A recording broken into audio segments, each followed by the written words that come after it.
What's up, guys and gals, and welcome back to the Nerd Castle. Today in the world of indie games, we are going to be taking a look at what I believe is probably the quintessential RPG of kind of a gaming generation. Since like 2010, there have been a lot of really great RPGs, but there's one of them that I just can't stop talking about. I've dumped 60 hours into it in the last week and a half or so. I haven't been able to get myself off of this game. It has been actively destroying all my responsibilities.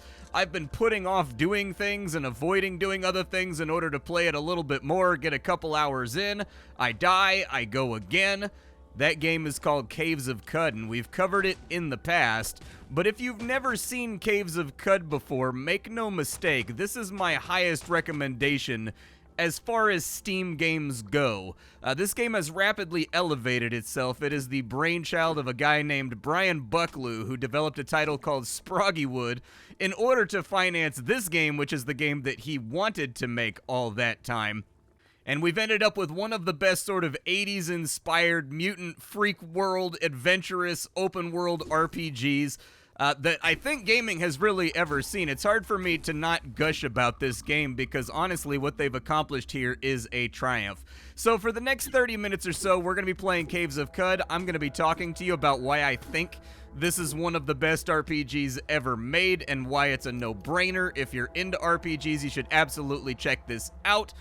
The link is down below in the description. The game has a 1.0 coming out soon. I was really on the fence about whether or not I wanted to cover the game now or whether I wanted to cover the game when the 1.0 comes out, but I figured now would probably be the best time to do it, just due to the fact that I've put so much time into the game, and this is such a game that relies on so much knowledge and understanding of the title itself in order to be successful, that like, if I played the game now and then I ended up falling off of it till the 1.0 and then I recover it then, I gotta put another 60 or 70 hours on into it before I feel like I've got myself back up to snuff and speed.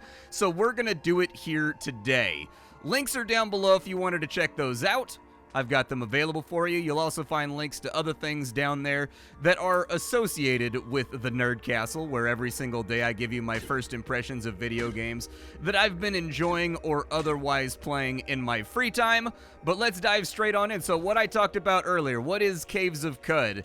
Caves of Qud is a massive open world RPG that is set up in roguelike format. You can play this game either permadeath, so that when your character dies, the game is truly over, or you can play the game as an RPG in roleplay mode if you want to, and that means if you die, you will just respawn back at town with no muss and no fuss. But this is a game with a sprawling open world that every single time you play is going to procedurally generate for you a new world. There is a level of familiarity each time that you play because certain places on the world map are always the same, like the 7-Day Stilt, or places like Golgotha, but from there, everything else about the game is procedurally generated. The closest thing that I could actively compare it to is something like probably Dwarf Fortress's adventure mode, in the respect that not only does this game generate an entire game world, it also generates an entire world history every single time you play, and not only that, the world history is modifiable through certain items and certain things that you can do in order to change history around to get reputation or make people like you even though they might not like you right now. Along the way, you're going to be finding equipment, you're going to be leveling up, you're going to be increasing your stats, you're going to be getting stronger, all of that standardized RPG stuff. But at the moment, what I'm doing is I found a random ruin out in the middle of the game world, and at the bottom of that ruin, ooh, a saw-hander, huh? That's a little bit unfortunate. What do I want to do here? I guess I'll slam him.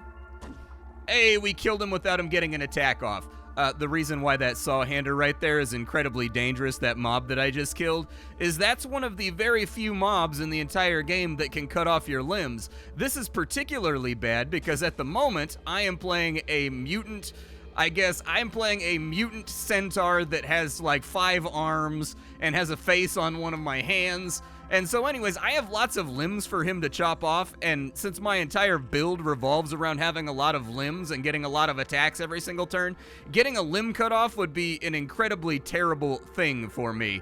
But I found a random dungeon just underneath a ruin, and I decided to spelunk down into it and kind of see what would happen here. And thus far, it has been a very, very fortuitous trip. Now, the first thing you're noticing about the game is probably the graphics. Don't let that get you tripped up. If you don't play this game based on the graphics alone, you are really cheating yourself out of a super awesome RPG. To give you some idea about what is possible inside the confines of this game, because the world has a differently procedurally generated history and reputations and everything else every single time you play the game, on my last playthrough, I was a servant of a cult of dogs that worshipped the gaseous emissions of others, so long as they were acidic enough and they were at war with baboons, and I decided to throw myself into the conflict, ultimately getting myself eaten and killed by adventuring into a part of the map that I shouldn't have gone into on their behalf. Other things that you can do inside of this is a game that really heavily focuses on the rule of cool and player agency. So if there's something you want to do, chances are you can do it in this game. The developer has a very open mindset about everything this game has going on in the respect to, if the player can dream it, they can probably do it inside of this game. They don't put hard limits on what the player can actively do. So for example, if there's a boss inside of a dungeon that you can make the attack roll against, but he's ultimately out DPSing you and just kicking the snot out of you every single time you go around to beef with him and you just can't get past him, there's an item called a love injector. The love injector makes a creature fall in love with the first thing that it sees inside of its eye line and become its best friend. What this means is, in most games, they would be like, oh, this mob is immune to the love injector because we want you to engage with the mechanics. In this game, that boss could absolutely have his own mechanics and his own things that he does, but in this game, you can inject him with a love injector and then you can become what is effectively best friends with a god tier boss who now just follows you around and whoops the ever-loving Christ out of all of your enemies. If you decide that you like that boss being there enough, you can also just transfer your mind into that boss's mind and you can become that boss and play the rest of the game as that boss if that's the sort of thing that you're into and that's the sort of thing that excites you.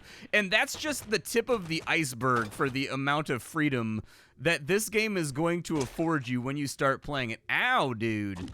Okay, let's go ahead and relax. Let's get rid of you real fast, and I just need to rest behind this wall, because if I don't rest behind this wall, I'm going to die. What you're seeing on screen right now is my main character. At the moment, I'm playing a mutant. There's two different varieties of characters or races that you can play inside the confines of this game, and both of them are very different from one another in terms of tone and in terms of how the game functions and how it flows when you're playing as that character. I'm playing as a mutant right now because the last time we covered the game, I was playing as a true kin. And so your choice at the beginning of the game is either to play as an infinitely metamorphosing X-Man who's constantly manifesting new powers, everything from psychic abilities. There are characters that specialize in exploding other characters' brains. There are characters that specialize in converting enemies over to your side, and you just have like a big army of brain enslaved guys that are now your vanguard protecting you. You can play as a master of the elements, a guy that just stands around shooting rays of frost out of his eyes and fanning flamethrowers out of his hands. You can be a guy like my character who has centaur legs and has 6 arms and beats enemies to death with a whirling dervish hammer technique, who focuses on being way faster than the enemy and basically outrunning all of them. The choice is yours. The other option is the true kin. True kin are human beings in this universe who have a... Ow, I stepped on a landmine and it hurt so much. Oh, that's half my health gone and I hated it. And there's a saw hander over here from what it's telling me. All right, who put that? This guy right here deploys turrets. He's got to go right this second. Did I kill him? Is he dead? He is not dead. Okay, shoot at him then until he dies because he just builds turrets all over the place. And there's going to be no end to our misery if I can't stop all of these turrets from being spawned everywhere. But you can also play as a true kin. A true kin is a human being with a stable genome. That might sound really boring in a world full of characters that are fanning flames and shooting eye lasers and mentally dominating other people, but actually the true kin have their own thing going on. The true kin can have cyberware. They can replace their legs with treads. They can replace their hands with giant apparatuses like gun racks that allowed them to have their shoulders and their back converted into basically missile packs full of machine guns.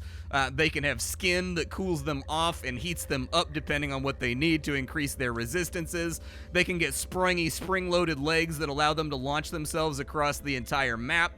There's all kinds of fun things that you can play around with the true kin, and those two characters play very differently from one another. That's one of the real triumphs of this title. Hold on, I gotta mag dump this guy with my machine gun. That's one of the real triumphs of this game, is that there's two completely different play styles that go through the same game world in completely different ways. For mutants, it plays very much like a normal RPG.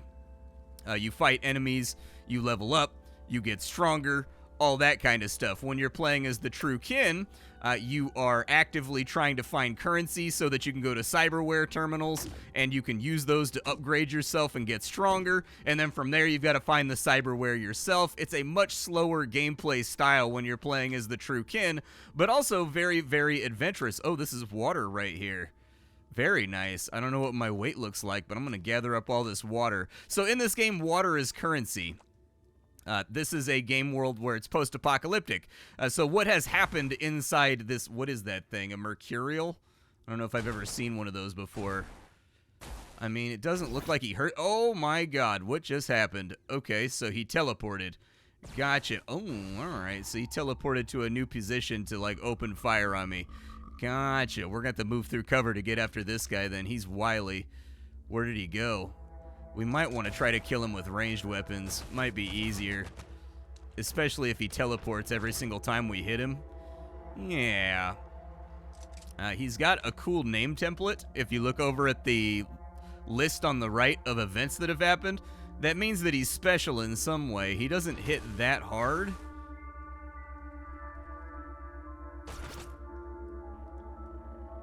That right there is a beetle, by the way. That thing that's fizzling next to me, that's a beetle. A beetle is kind of like a wish-granting genie in the apocalypse, but as I was saying, water is your money in this game, which gives you kind of this interesting, I guess, conflict of interest, where you're trying to decide whether or not you want to carry around a lot of water with you, because water is quite literally liquid currency in this game, but it's very, very heavy.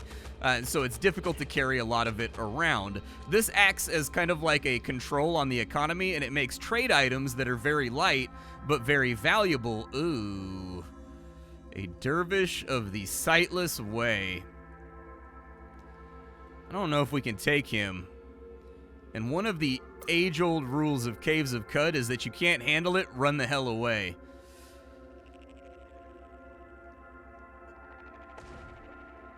I don't know where he went.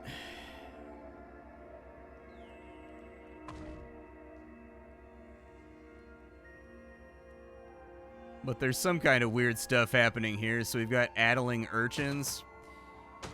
Okay, let's shoot them. A salt-encrusted urchin belcher. So it's an underground flying whale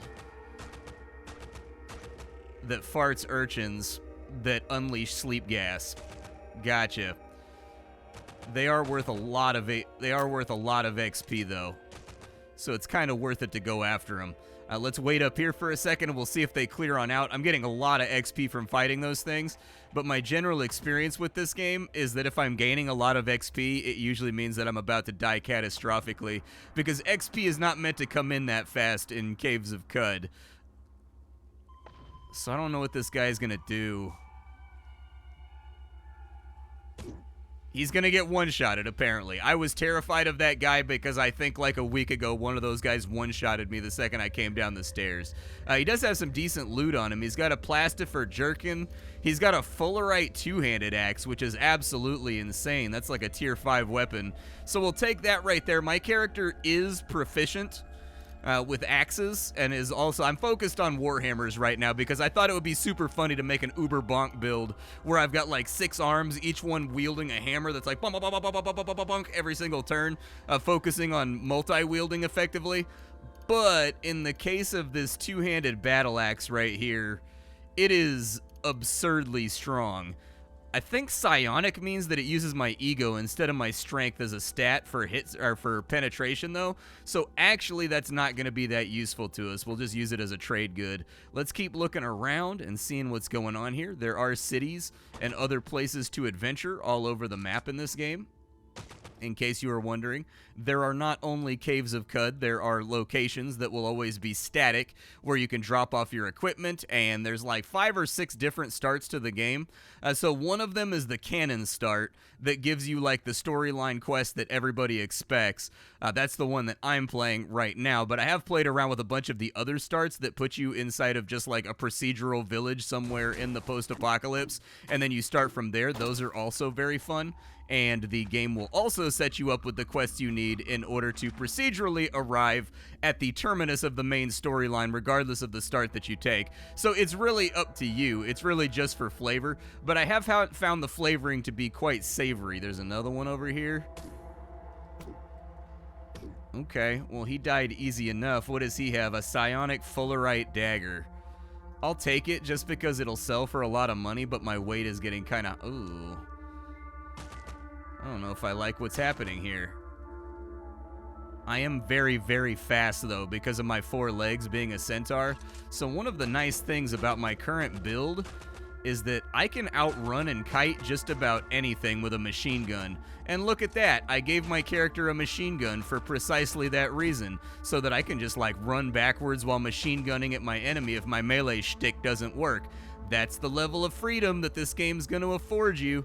What did he have? A psionic two-handed fullerite maul. Can you knock it off with the psionic weapons, bro?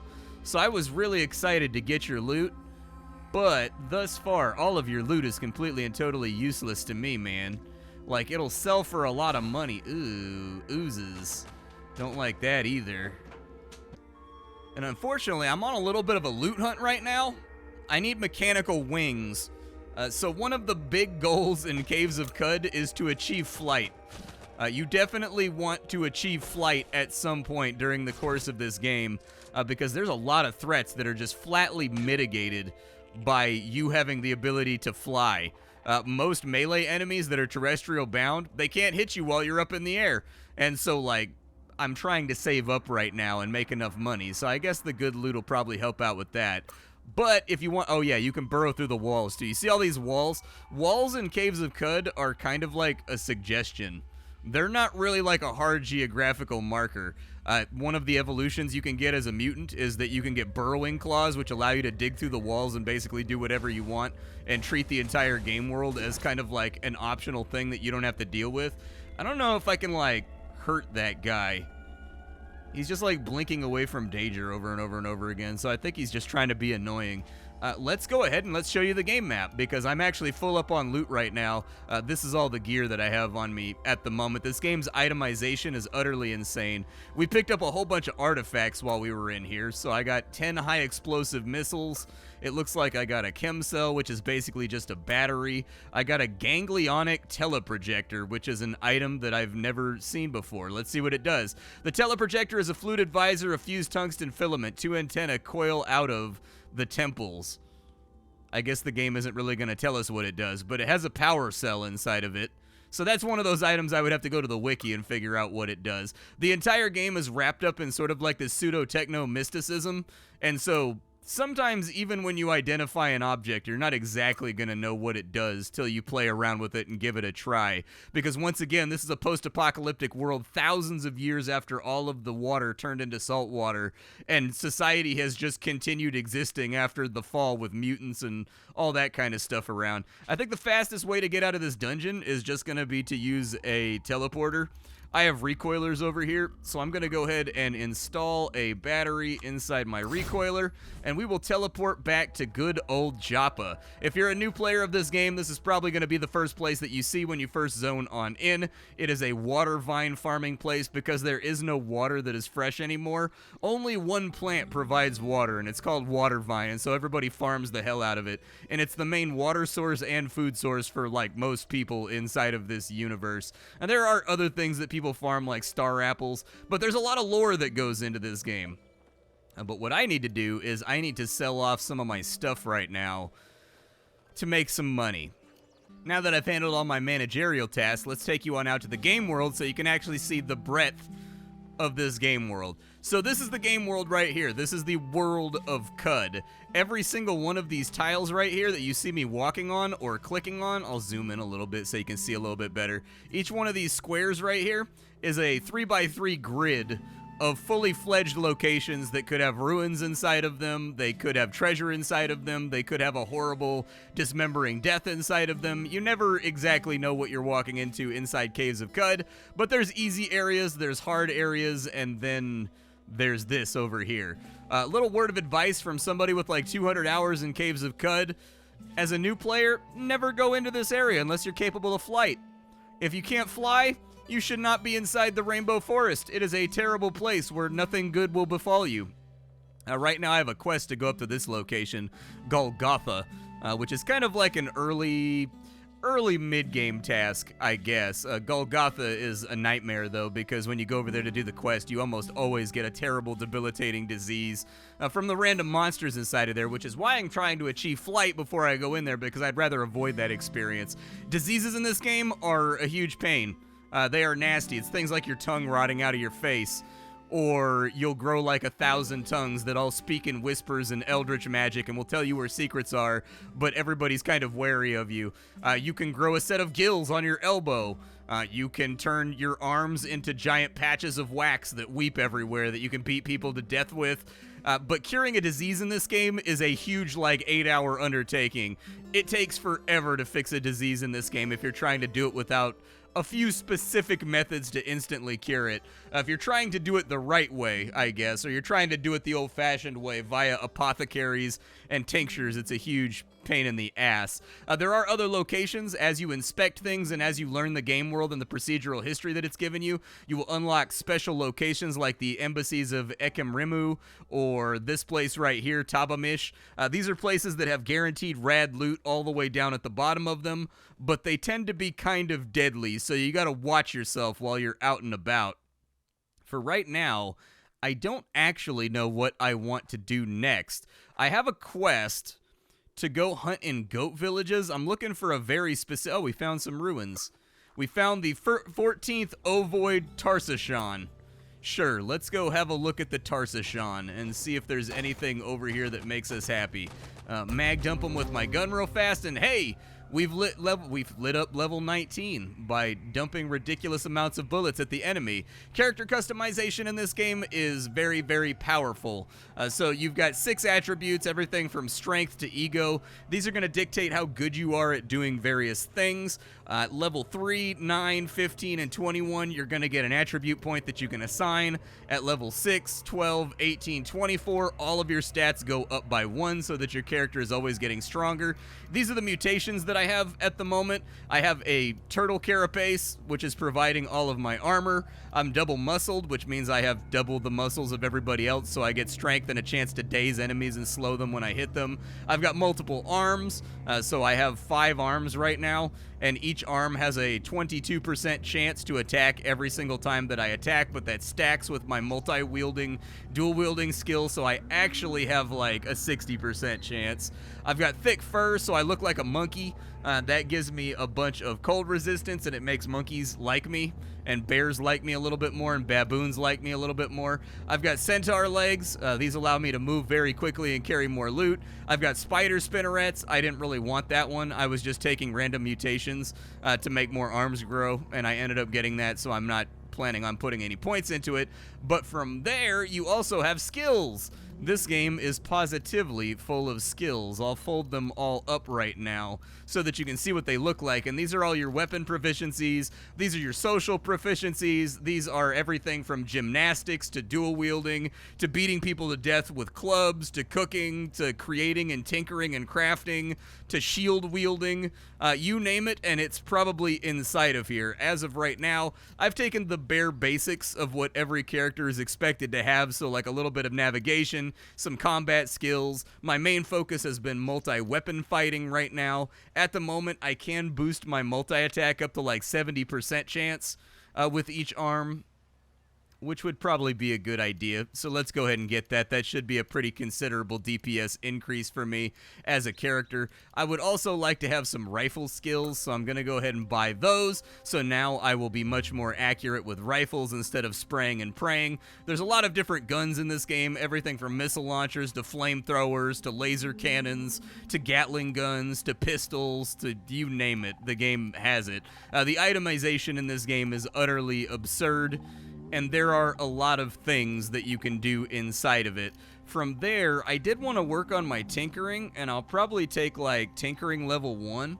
That way I can start crafting.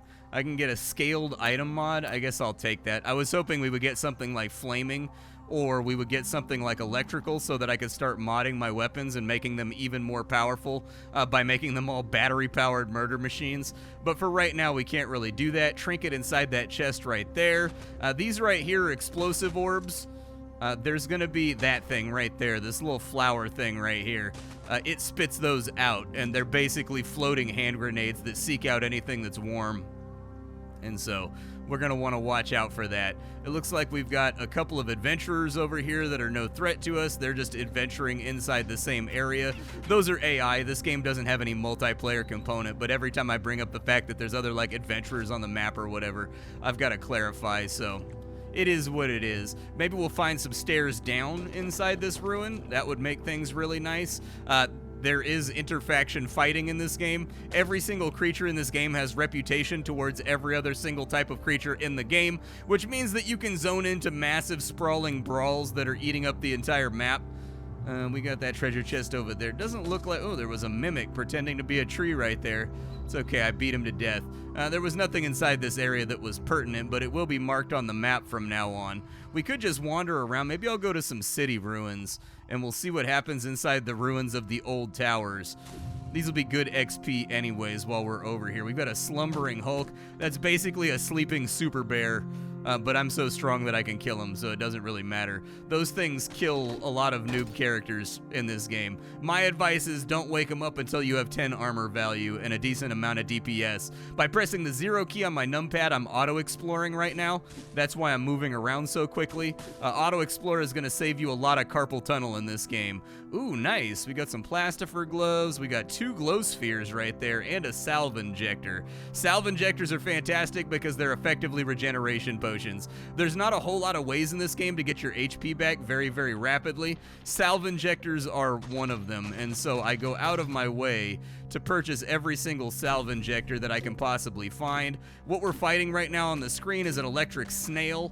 Electric snails drop a helmet that can be decent if that's the thing that you're looking for, and then electric snails can also, their bodies can be used to cure yourself of various diseases, but all of the disease cures are generated procedurally at the beginning of the game, and you don't know exactly what they are until you find a book called the Corpus Chalice, which will list all of the cures for all of the diseases in the game, which are then procedurally presented to you, and then you can decide what your quest is going to be in order to cure your horrid, ridiculous disease. Let's keep walking. We've got a legendary worker ant over here. This could be really bad for us. Is he hostile?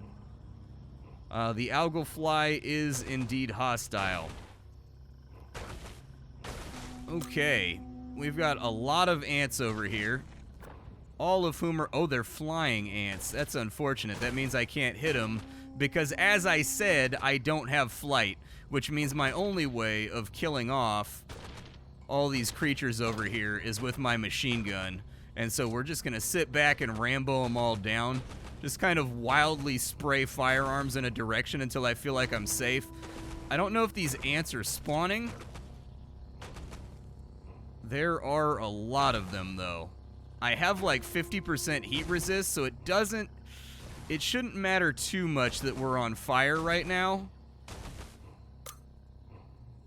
But we are getting overrun, so let's go ahead and we'll sprint away because I'm very, very fast. I can't express to you how fast my character is. My character is like absurdly fast. And so we'll go over here, and I'm still on fire, huh? I'm gonna have to put myself out. Let me take my water skin. I'm gonna pour it on myself. I'm gonna pour, let's call it $10 worth of water on myself to try and put out the fire. It worked, we put out the fire, but the ants are still on us right now. They followed us this far, huh? Kind of a sub-ideal situation, if I'm being honest. I am regenerating at a decent rate. I'm famished. Alright, I gotta cook a meal real fast. You do have to take care of survival mechanics in this game as well.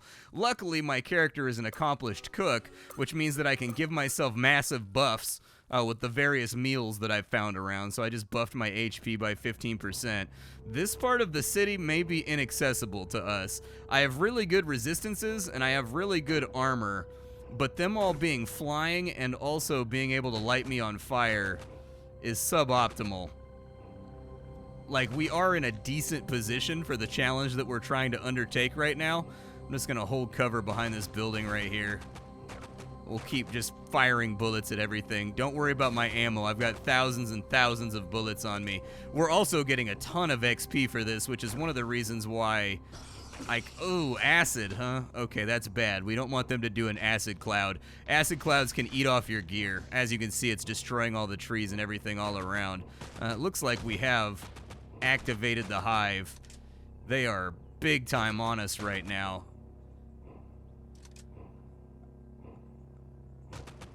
But we do seem to have them spread out a little bit. Just keep firing. Keep firing. The amount of XP we're getting right now is just like biblical. Keep shooting you. Trees on fire, so that's going to make a little bit of mayhem for us. How bad is it over here, and how many of them are left?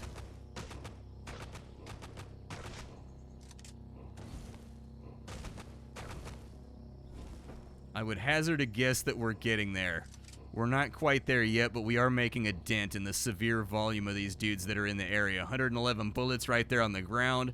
That's really fantastic. But I can't gush about this game's praises enough. I've been covering this game for probably around a decade now, and this is probably one of the final times I'll end up covering it because the 1.0 is coming very, very soon. I don't know exactly what the 1.0 is going to be adding to the game, but they just released a significant content patch recently as well because Brian Bucklew is just a maniac working on this game. He's like constantly putting out content. We don't want to overextend inside this area. Overextending is how I get myself killed over and over and over and over again, and I am on permadeath mode right now, which makes me very kind of skittish, apprehensive.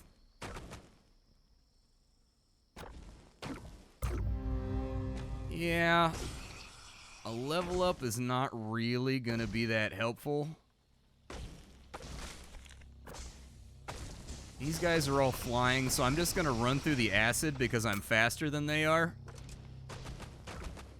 And then just wildly mag dump in the direction of the enemy until they all die. Because being trapped inside that little room over there would large scale sucketh. I would prefer not to be stuck inside of there. I mean, we're doing pretty good, dude. Like, most of my run-ins with... Oh, the ants are over there fighting a gorilla and they lit him on fire. There's a flaming gorilla running past. A little testament to the mayhem that can transpire inside the confines of this game. But everything from the soundtrack to the design of this game to the balancing to the metagame knowledge required in order to get farther on into it. This is one of those games that I would hazard a guess that you could easily dump thousands and thousands of hours into over the course of your playtime. I've got like 200 hours played at the moment, probably 150, 200 hours on this branch right here on Steam, and I've only touched the tip of the iceberg. I have not made it to endgame all that many times. I am still learning things and seeing new items every single time I play the game. And just think about the volume of items that exist inside your game, that after 200 hours, I am still seeing new items drop. And I'm still seeing things that I can equip on my character that I've never seen before. And I'm still seeing new mobs and new challenges. And I'm still seeing new dungeon layouts. That's absolutely absurd. This is one of the easiest game recommendations of my career. I would go so far as to say that this is one of the must-own games on Steam that's up there with things like Terraria. It's up there, you know, with all of those other things that just like everybody, like CSGO. It's up there with Team Fortress. It's up there with just Half-Life, like those games that everyone owns regardless of who they are. This should be one of those games and included in that number. The sheer volume of just content and things to do inside of this game will boggle your mind if you really give it a chance and engage with it and spend some time with it and learn its systems and learn the way that it functions and learn the way that it kind of transpires and all of the things that you can do inside of its game world. It's one of those games that just gives you unparalleled freedom to live out your wildest open-world RPG, mutant world, post-apocalyptic fantasy, where there's not really any limits on what you can do. It is a true sandbox, just like Kenshi, where if you want to murder entire villages full of people, do it. In fact, there's probably someone on the game world that is happy that you just murdered those villagers and is now friendly with you. I mean, it's a game that is constantly punishing you and constantly rewarding you and constantly changing its landscape around your actions. What an utterly fantastic game. It's definitely 100% on my must-play list. Like, if you haven't played this before, you're missing out on some of the finest gameplay design in indie gaming. I don't normally speak like this in a video. I'm usually not this gushing, but this is one of those games that it's just like, dude, it's a no-brainer. Just go play it. Like, it's going to delete your life the same way that it's actively deleting my life right now. It's ridiculous how this game worms its way underneath your skin and you just can't stop playing. And while everything that I've showed you here today probably just looks like barely controlled mayhem, that's part of the fun of the game. Think about how many games out there have handlebars and safety rails and seatbelts and things like that. This is a game with no seatbelt, no airbag, and the accelerator only goes to 100. Except that part of that 100 is exploring and quietly learning the game world in between these ridiculous, tumultuous, sort of, you know, brawling melees that break out in between your adventuring and in between your exploring and trying to find new loot and new goodies to make your character stronger. And so this is an easy vouch. This is an easy recommend from me. I wish that every single indie game that came out was of the quality of this game and of the foresight and of the creativity and of the quality and of the patch rate and the update rate. This is just one of those games that really exemplifies what it means to be exceptionally, unabashedly, unapologetically indie. I will see you all later. Thank you for stopping on in. My name is Splattercat. I sift through the pile to find what's worthwhile in the world of indie games every single day so that you don't have to. Today up on the chopping block, we were playing around with the absolutely magnificent Caves of Qud, likely for the final time. But I will see you all later. Thank you for hanging out with me. If you wanted to see more of the gameplay, much slower, with me talking about what everything is almost in like a tutorial-like fashion, it was kind of me getting back into the game. I do have a VOD on my Twitch channel where I played for about 4 hours after not having played for probably a year to a year and a half. You can check that on out if you wanted to see more. There's also a ton of really fantastic Caves of Qud creators out there that focus on really weird, really strange runs that are meant to make you smirk or laugh. You can check those out too. But I will see you all later. Thanks for hanging out with me, and that's all I got. Bye, folks.